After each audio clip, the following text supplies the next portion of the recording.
الحمد لله رب العالمين والعاقبة للمتقين والصلاة والسلام على رسوله محمد وآله وأصحابه أجمعين.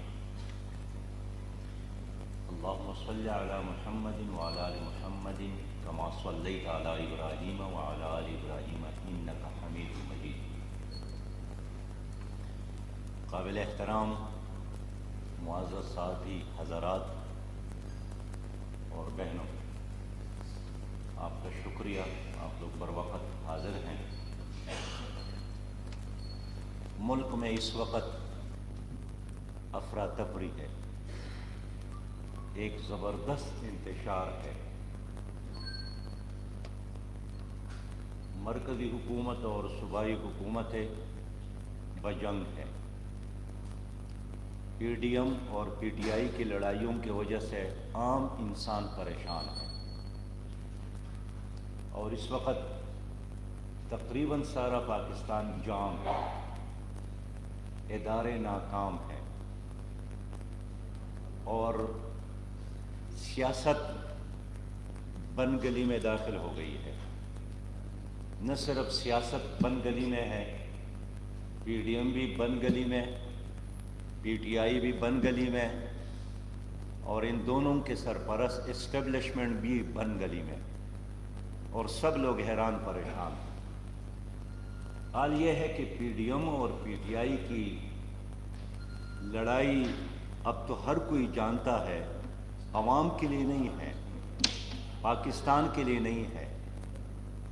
حقیقت میں یہ دونوں بالکل ایک ہے، ان کی پالیسیاں ایک ہے. دونوں نے اسٹیبلشمنٹ سے استفادہ کیا ہے اور ان کی چھتری تلے ان کی آشیرواد سے سیاست کر رہے ہیں. دونوں نے گزشتہ عرصے میں آرمی چیف کے ایکسٹینشن میں ساتھ دیا. دونوں نے آئی ایم ایف سے قرضے لیے اور پاکستان کی موجودہ اور آئندہ نسلوں پر قرضوں کے حمالیے رکھ دیے.